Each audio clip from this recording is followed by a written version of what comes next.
The unprecedented move by China to replace Qin Gang as foreign minister, just 7 months after he was appointed to the position.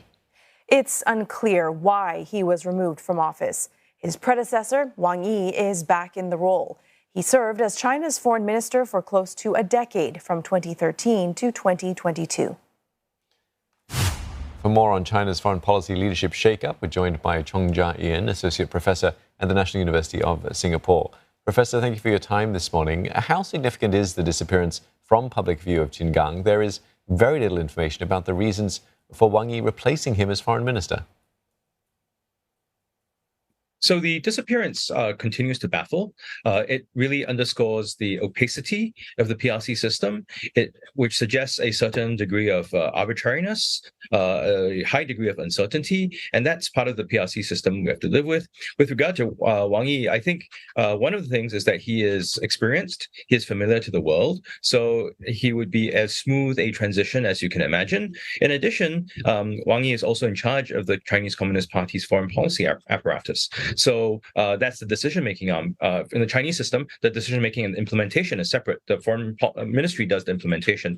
Now, to combine both the decision-making and implementation in the personal union in Wang Yi, that makes a lot of the foreign policy process, I suppose, smoother.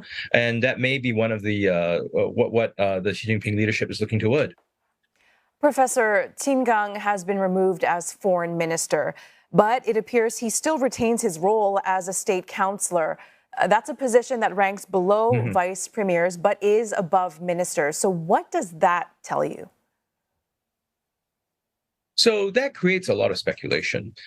Some people claim that it's evidence that he is really of ill health. Right, so they're not removing him from the seniority; it's removing him from the duty so he can recover.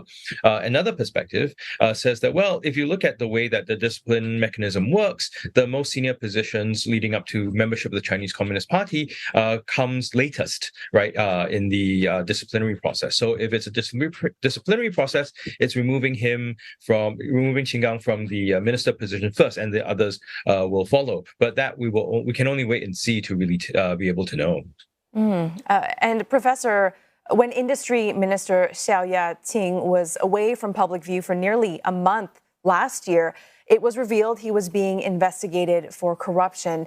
Does this offer any clue as to what might have happened in this case? Right, so that's what many people are referencing. And also there was the People's Bank of China's former head, Yi Gang. Who there's not much explanation about his disappearance and removal either. But at any rate, with reference to the past, I think people are thinking maybe there's some wrongdoing, maybe there's party infighting or party purge of some sort. But there's no evidence in this case. We would presume that if some wrongdoing or purge was happening, we would eventually know. But at this point, there is just really no evidence. Well, Mr. Qin is the foreign minister. His removal sees Wang Yi being reappointed as China's. How will that affect China's relationships with other countries? So Wang Yi is very seasoned. So I think, and he knows many of the other leaders, having met with them before during his long tenure as foreign minister. So in that sense, I think it'll be smooth. Wang Yi is someone who I suppose listens to orders from the top, so he will implement what she wants, whether that is a more conciliatory tone or whether that is a more so-called wolf warrior approach. He is quite capable of doing both. He is, a loyal sort of executor of Xi's will. So I suppose that's what we'll see, and that's probably what people should expect. Mr. Qin was viewed as a rising star within the party. He had President Xi Jinping's support. What does his replacement mean for Beijing? So that is also subject to a lot of speculation. He was in charge of protocol, so a lot of Xi Jinping's foreign visits, Qin oversaw those, hence the personal relationship. So some claim that it is proof that that you can fall out with the top leader even if you are favored for a time. Some say that, well, it is a demonstration that even if you have close ties with the top leader, you're not immune. Still others will say that, well, it's really a function of the system working. I mean, I mean, this is just the whole theme here, right? That the Chinese system is so opaque at this point in time. It leaves lots of people guessing. It creates uncertainty and a certain uneasiness, I think, for dealing with the PRC, the personalities aside. So, given the uncertainty, the uneasiness, the opacity, as you described it, how is this playing out domestically? Domestically, it's interesting. There's been some chatter on Chinese social media.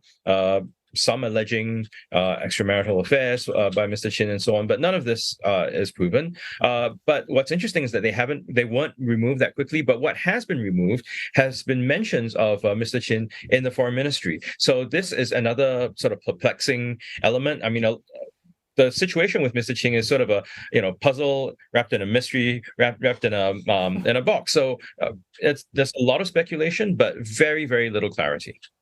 Yeah, as you say, references to Qin Gang have been removed from the foreign ministry website. Can we expect more of such activity in the days to come, do you think? So I think that is a trend. I mean, for the PRC, also actually like the Soviet Union, when people are removed or they fall, references to them, even historically, get removed. There's a sort of very classic picture of Mao on Tiananmen after 49, and people who he purged then get airbrushed out of the portrait. Now, that's a long-standing tradition that we see in the CCP. So I would expect to see more of this sort of pattern as Qin Gang, as there's a will to sort of move Qin Gang away from public memory and public attention. Thank you for your insight this morning. We'll have to leave it there for now. That was Chong Ja Ian, Associate Professor at the National University of Singapore.